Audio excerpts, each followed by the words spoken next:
para poder. Então, eu vou-lhe pedir que repita a pergunta para eu responder e ficar gravado.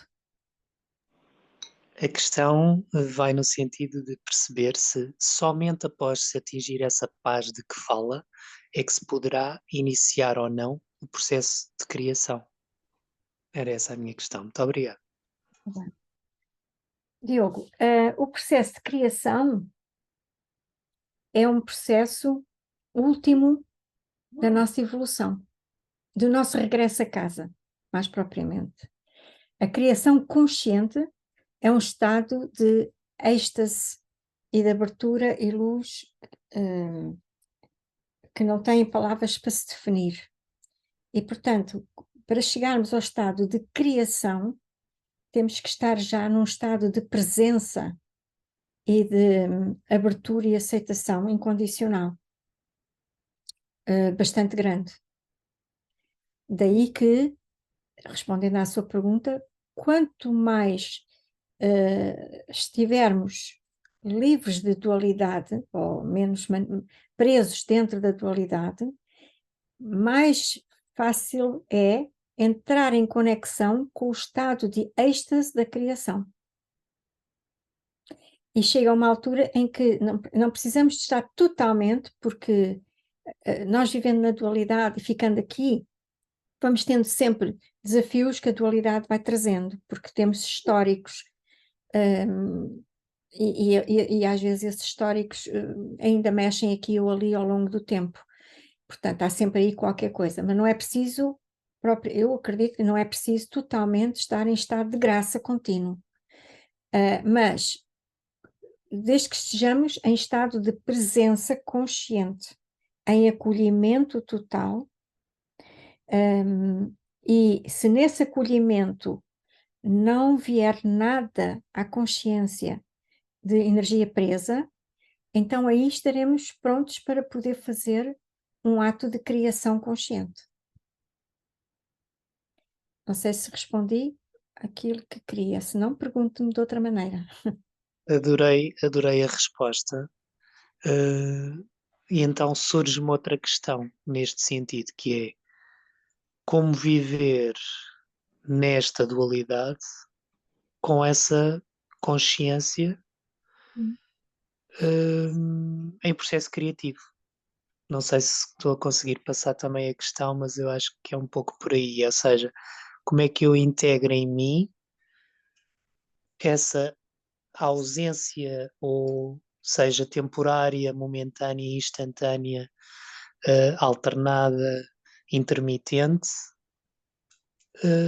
como é que eu integro em mim essa dualidade Não num integra, vivo, não é? Diogo. A dualidade não fica integrada.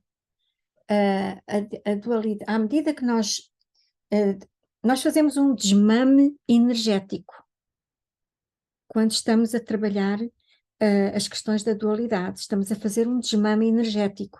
O que é este desmame energético? É um desmame de energias presas que estão dentro de nós e padronizadas e que vivem constantemente em autoalimentação, criando circunstâncias, pontos de vista,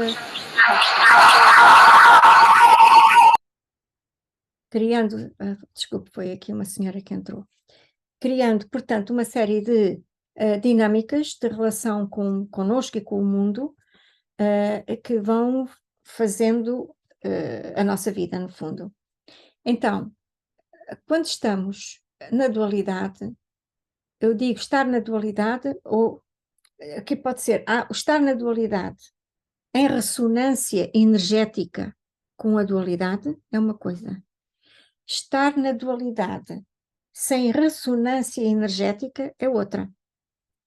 O que nós queremos é viver na dualidade o tempo que ainda quisermos estar na Terra com o corpo, onde a nossa luz e o nosso ser já está em partilha connosco, nós tornamos humano-divinos, como eu costumo dizer, e aí nesse estado nós conseguimos viver com a dualidade, mas não ter nenhuma ressonância com ela. porque estamos sempre em estado de graça, de paz, de recebimento da vida. É claro que isto é o ponto já último da nossa transcendência como seres humanos dualizados. Até lá, vai havendo alguns graus em que ainda temos um pé na dualidade aqui e ali, e estamos já bastante conectados com a nossa divindade. Agora, a criação, eu não sei o que é que o Diogo entende pela criação consciente. Criação consciente não é uma criação que tenha uma agenda própria. Nós não vamos criar escolhendo o que queremos criar nesse nível.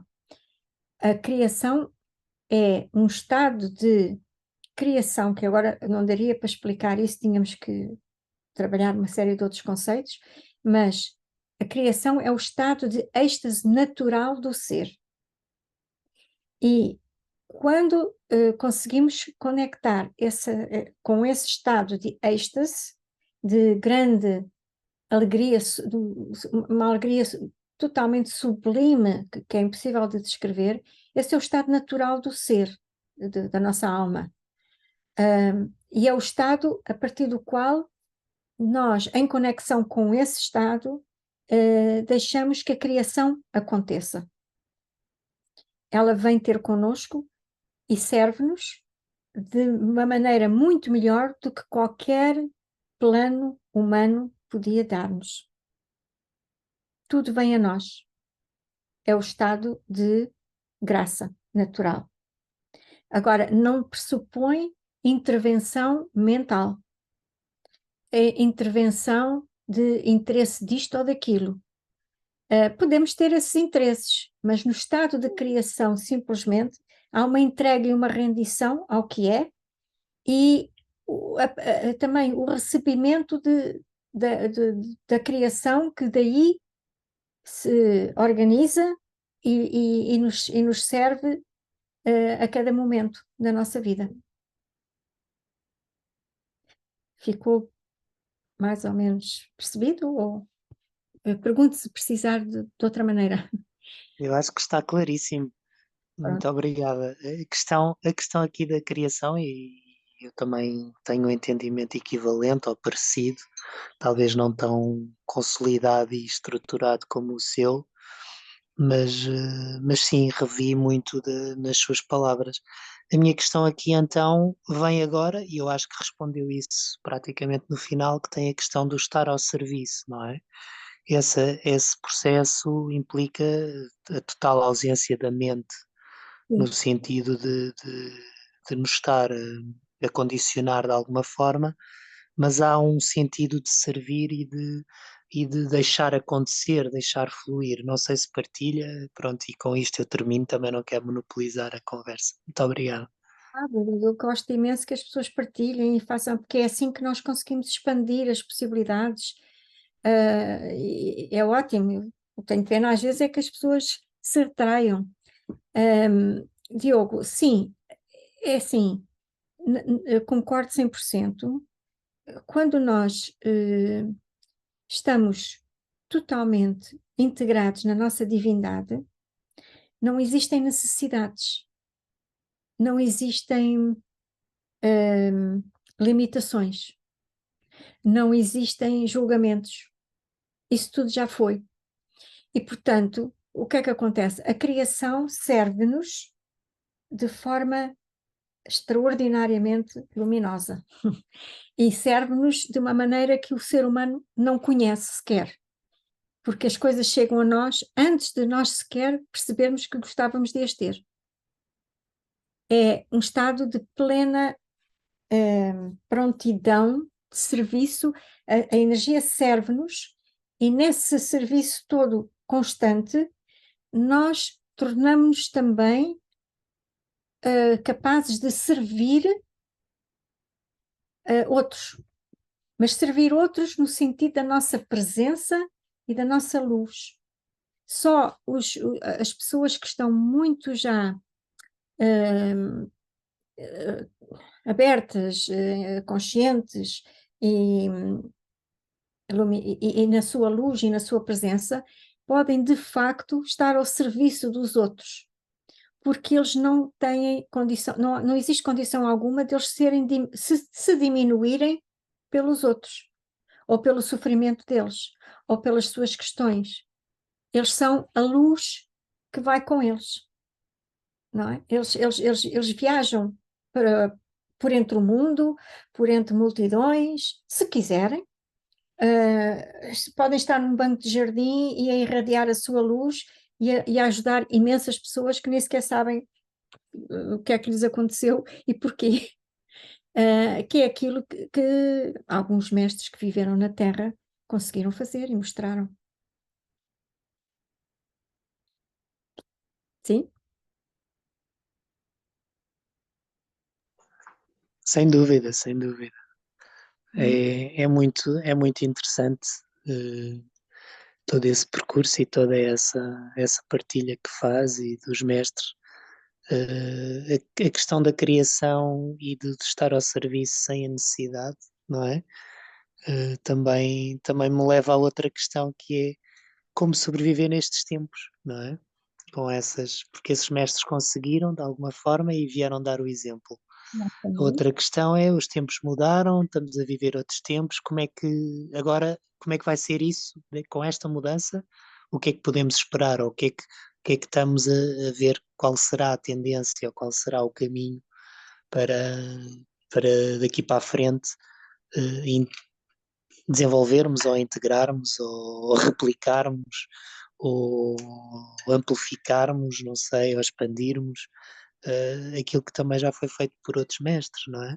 É mais uma questão e peço desculpa, vou-me calar, não quero mesmo estar a monopolizar. Muito obrigado uma vez mais. Não peço desculpa, Diogo. Não há nada a desculpar. Ah, o que os outros mestres fizeram foi apropriado para si naquela altura e para o mundo daquele momento.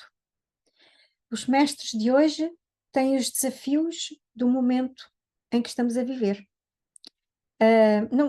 Não podemos propriamente considerar que para eles foi mais fácil do que para nós.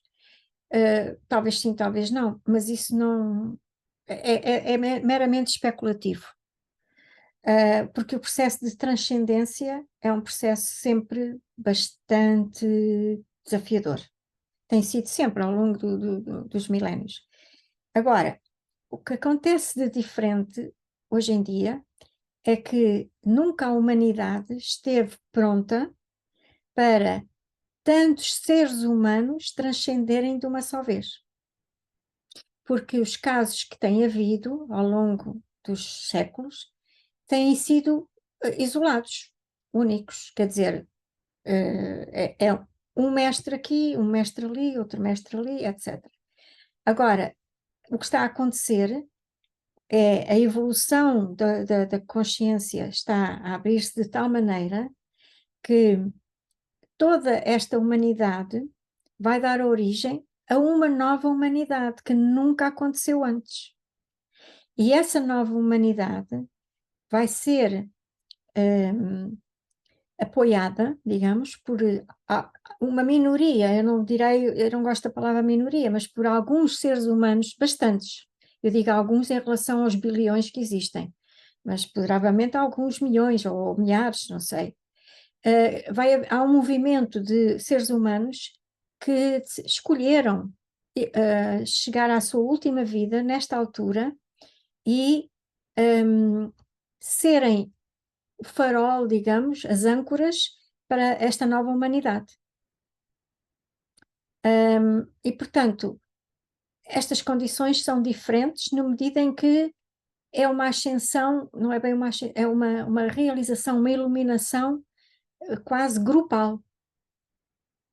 Embora uma a um, mas quer dizer, há muitas pessoas já muito prontas para isso, ou já nesse estado, de uma forma como nunca aconteceu, porque raramente os mestres, os seres que se iluminaram, a maior parte deles deixava a Terra poucas horas ou poucos dias a seguir, porque conviver com a dualidade e, digamos, a densidade energética, para um mestre ascendido, capaz já de ascender, era muito difícil naquela altura.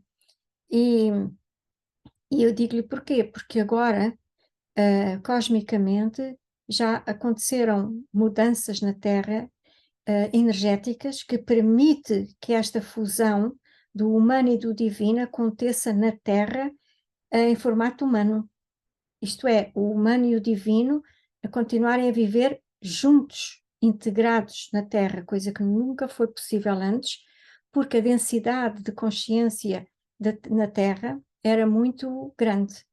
E, portanto, a divindade nunca poderia chegar ao ponto de se integrar totalmente e continuar a viver aqui. Não era impossível, mas era muito difícil.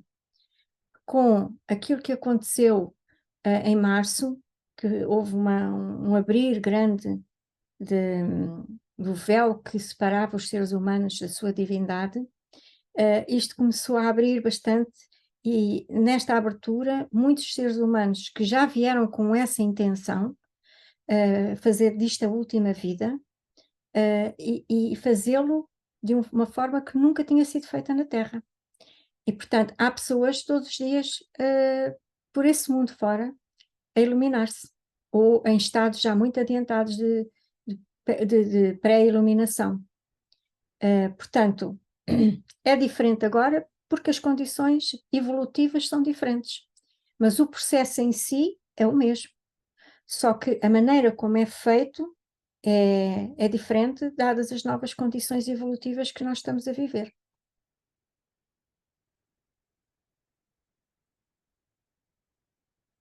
Fez sentido? Muito para digerir. O fazer sentido, como a palavra diz, há que sentir, há que integrar, há que escutar para além da palavra. Muito obrigado. Estas coisas são pouco. Não é fácil pôr palavras nestas coisas, mas as coisas, as palavras ajudam-nos a ir além delas e a encontrar o sentir. Se não houver palavras, o ser humano muitas vezes também não sabe onde ir para sentir, seja o que for. Às vezes sim, outras vezes não. E digamos que são um instrumento de transporte para uma outra realidade, uma outra consciência. Agora, isto não significa, todos nós que estamos mais, entre aspas, na linha da frente em termos de disponibilidade e escolha no tempo, na verdade já todos nos iluminamos, mas no tempo ainda estamos a ver como é que chegamos lá. Mas para agora não envolver mais outros conceitos aqui, nós estamos a viver um momento único na criação, em que a humanidade está toda em franco aceleramento para uma abertura de consciência como jamais aconteceu. E, portanto, o que estamos a passar e a viver todos nós são desafios que nunca foram vividos desta maneira. E estamos a abrir caminho para. Nós seremos talvez a primeira vaga. Eu, quando digo nós, é todos aqueles que sentem que estão prontos ou estão-se a aproximar disso. Só cada um consegue identificar isso em si próprio. Mas, digamos que sejamos a primeira vaga, e esta primeira vaga vai ancorar na Terra uma consciência tão luminosa e tão grande que vai acelerar imenso as segundas e as terceiras e as quartas vagas. E a humanidade não vai ser preciso muito tempo, vai toda mudar completamente. Aquela que conhecemos hoje. Agora, o grande desafio é que, porque isto está a ser muito acelerado, também a transformação, a derrocada, digamos, da dualidade, acontece de forma muito acelerada. E isso implica muitas perturbações, seja ao nível da Terra, seja ao nível da natureza, seja ao nível da consciência humana. Portanto, o que estamos a ver, estas guerras, estas coisas todas que estão a acontecer e as transformações na natureza, são tudo parte de um processo de preparação para um novo planeta Terra. Também para que, para que haja uma nova humanidade esclarecida, aberta e luminosa, divina, é preciso também que o planeta evolua. E o planeta Terra tem sido a nossa casa enquanto vivemos na dualidade. Mas agora, com a expansão de consciência que está a haver no mundo, o planeta precisa também de se iluminar para ser muito mais leve energeticamente e ser o abrigo de seres iluminados. Por isso, muitas das coisas que estão a acontecer na Terra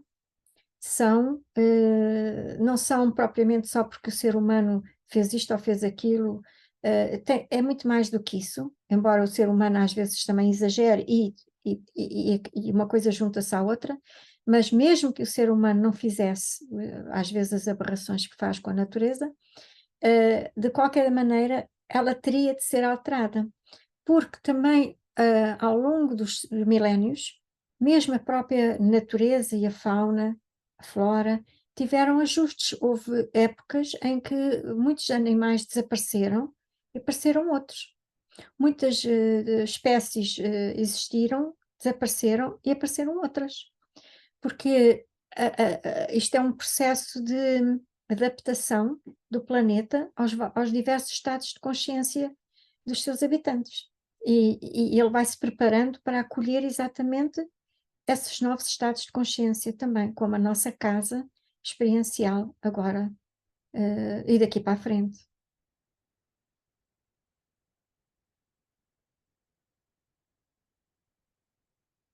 Ok, Diogo? Ok. Surge mais uma questão. É, não tenha problema. A questão há pouco que a colega falava do livre-arbítrio, eu perguntava esta dualidade ou binómio entre livre-arbítrio e criação ou entre propósito e livre-arbítrio. Não Um, sei se consigo transmitir a questão, se me faço entender. o livre-arbítrio só é necessário na dualidade, porque nós acreditamos que estamos separados do nosso ser e que somos um ser humano pequenino, incapaz, sei lá, doente, pobre, faz parte da experiência, da exploração da realidade 3D. Mas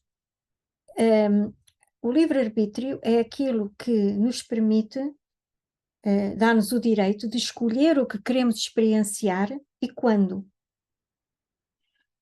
Isto é, somos uma faceta ou um aspecto da nossa divindade em expressão aqui, nesta experiência dualista. Mas dentro dela, nós temos o livre-arbítrio de escolher as experiências que queremos viver e quando. Escolhemos a um nível mais profundo, nem sempre temos essa consciência. Portanto, depois de estarmos completamente integrados em casa, na nossa soberania total, com a divindade que somos, não há necessidade de livre-arbítrio, porque já somos a infinidade. Só existe livre-arbítrio necessário quando existe a possibilidade de ser diferente, de escolher algo diferente. E quando? Mas isso só acontece na dualidade, neste estado de consciência limitado. Quando abrimos a consciência totalmente, o ser divino, ele é livre de escolher o que quiser, quando quiser, para toda a eternidade. É um ser criador em constante criação. É tão grande a dimensão que não dá nem para expressar, nem para falar disso. Portanto, o livre-arbítrio acontece sim aqui, mas depois não é necessário, porque já atingimos, voltamos a casa e já não voltamos nunca mais a vir fazer experiências neste nível de consciência, porque este nível de consciência já foi vivido e transmutado em enriquecimento da criação, sabedoria, intuição, etc. Uma vez que isto tenha sido transmutado, nunca mais volta a acontecer. Já não é necessário. Agora, se me perguntar como é que será a vida ou a evolução, se existe outra evolução a seguir à nossa transcendência, não sei.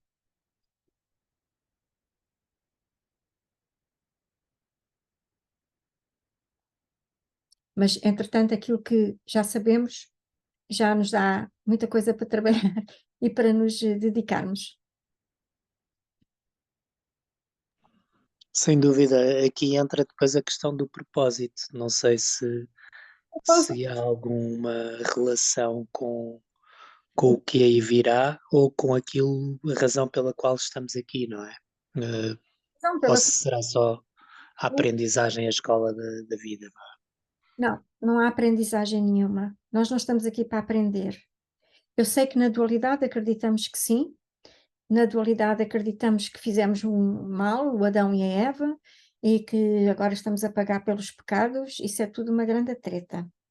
Mas é a treta necessária, como eu não sei, eu acho que o Diogo não recebeu, mas eu mandei um texto de, às pessoas que estão aqui, de apoio a este workshop, vá lá, este encontro. E eu dei lá um exemplo que é, nós vivemos, como seres humanos, temos vivido num estado de consciência muito limitado e muito esquecido de nós mesmos. Então, a compreensão do verdadeiro propósito pelo qual estamos aqui não existia. E foram criadas muitas histórias pela maneira como os seres humanos que começaram a viver e vieram à Terra pela primeira vez, como eles começaram a experienciar a vida na Terra, levou-os a criar uma série de crenças e de explicações para aquilo que eles achavam que era sobrenatural e não percebiam, e não entendiam como era, o que era.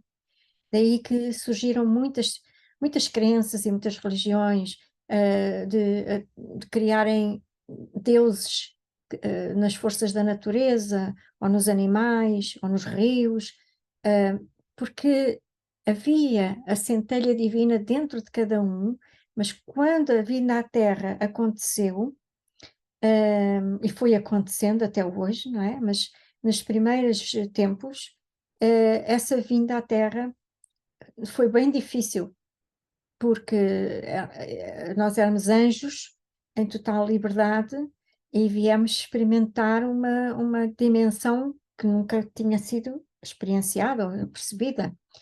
E, portanto, houve aqui muitas adaptações. E nessas adaptações o ser humano recebeu e criou ele próprio, os anjos que vieram encarnados, trabalharam para isso. Isto é uma escolha consciente.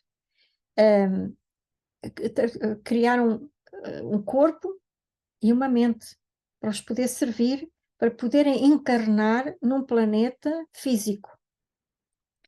E nessa altura começaram a aparecer as explicações inventadas, o que é que pode ser, o que é que não pode ser. Pronto, houve muitas teorias, muitas coisas, e o que ficou muito até aos nossos dias foi a história de que Adão e Eva viviam no paraíso e depois o Adão e a Eva, bom, etc. A história toda que nós já conhecemos. E isso tem a ver com processos de explicação das energias masculinas e femininas, da implementação da dualidade numa realidade, digamos, física, não é? E contraída. E, portanto, e depois as coisas foram ficando e foram evoluindo dentro das coisas que não se percebiam muito bem, mas que foram consideradas as explicações possíveis. E permaneceram, pois quando Jesus veio à Terra, e não só Jesus, mas quando Jesus veio à Terra, houve alguns mestres antes e depois que vieram, digamos, semear a semente da consciência, para tornar a consciência dos seres humanos mais aberta, para que a evolução acontecesse, porque os seres humanos não estavam supostos a ficar para sempre na Terra, não é? E, portanto, isto foi uma viagem, e é ainda. Logo, essas explicações que nós temos até hoje, todas elas colocam, de uma maneira geral, Deus fora de nós, ou têm colocado ao longo dos séculos. E hoje em dia isso já está tão desatualizado, mas existem grandes instituições religiosas, culturas, etc., muito ligadas ainda a isso. O que acontece é que também, graças a Deus, a vida humana tem evoluído, a consciência humana tem-se, nos últimos 100 anos, expandiu bastante, começou a expandir-se. E estamos aqui, até chegar aqui. E é aqui que nós começamos a compreender e a ter a capacidade de perceber qual foi verdadeiramente o propósito que levou os anjos a quererem vir à Terra e descobrir mais sobre si próprios dentro da sua divindade, mas uma divindade muito potencial, sem verdadeiramente o conhecimento da experiência desses potenciais. Agora não vou entrar mais, senão ficávamos aqui até amanhã. Mas hoje em dia é o momento em que estamos prontos para perceber que toda a construção dualista teve a sua razão de ser, não houve erro nenhum, tudo foi o que tinha que ser, já foi tudo vivido, estamos a chegar ao fim desta viagem e, na verdade, agora começamos a perceber que o ser humano é inocente, que Deus vive dentro de nós, que nós somos Deus em expressão, que todas as coisas foram feitas apenas para servir experiências e aprofundamentos de vivências e que levaram à expansão do conhecimento e da sabedoria do ser, o ser que cada um de nós é. Que cada um é um ser soberano, único e indivisível, e que todas estas coisas fazem parte já do fim da era dualista e criam o trampolim para o início da era da soberania pessoal, da soberania total de cada ser divino. Aí, o propósito agora ainda é perceber que foi uma experiência e tudo foi feito como devia ser, de acordo com a evolução e como ela foi desenhada. Agora, daqui para a frente, seguimos para uma outra fase da evolução, que a própria divindade e o humano se unem e vão criar esta nova humanidade. E daí para a frente podemos especular, mas eu não me dou ao direito sequer de especular uma coisa que não tenho condição de saber, a menos que haja alguma revelação, alguma coisa, não posso avançar mais nada. O propósito da nossa vida aqui, ainda, enquanto não transcendermos, é a experiência. Daqui para a frente, de acordo com aquilo que formos escolhendo viver e integrando em divindade, logo se vê qual é o novo propósito, mas aí já estaremos totalmente conscientes, já não serão histórias inventadas para consciências muito limitadas, encarnadas, digamos, primeiro em animais e depois em corpos humanos. Ok? Ok, fantástico, obrigado. De meu lado, vou-me calar. As questões continuarão eventualmente noutros encontros que possam existir. E foi um prazer. Não recebi o texto, mas terei facilidade depois, eventualmente, em consegui-lo, tá? Muito obrigada. Muito obrigada, Diogo, e obrigado por ter estado connosco. Ok? Muito bem, então, estamos cansadas ou querem ainda alguma pequena meditação? não fica toda a gente calada, que eu fico sem saber. Fiz uma pergunta a alguém, ou alguém. Meditação, meditação. A meditação. Ok, então vocês vão não, vão ver 3 vídeos no YouTube depois quando eu puser isto, porque esta parte que eu fiz agora, foi uma gravação separada. Muito bem, então, até já. Isabel, deixa-me só fazer só uma questão rápida. Pois. O livre-arbítrio, no fundo, é uma ilusão, porque nós vimos isto muito com muita dor presa inconsciente, com muita informação que é inconsciente. Sim, mas o livre-arbítrio acontece muito mais ao nível não consciente. Exato, no fundo isso é uma grande ilusão, porque nós viemos já com muita dor presa que a gente nem tem noção. Portanto, isto é uma grande ilusão. Só há o livre-arbítrio, lá está, quando estamos com tudo. Conscientes, quando estamos conscientes. Por isso é que agora podemos exercer o livre-arbítrio. Eu escolho isto e não escolho aquilo. Uhum, exatamente, sim. Consciente, para poder dar a volta às situações e libertar-se e preparar-se. Enquanto a consciência esteve muito fechada, digamos que era muito reduzido o livre-arbítrio. Uhum. Era só para esclarecer isso. Obrigada. Sim, sim. Ok, então vamos para a gravação da meditação.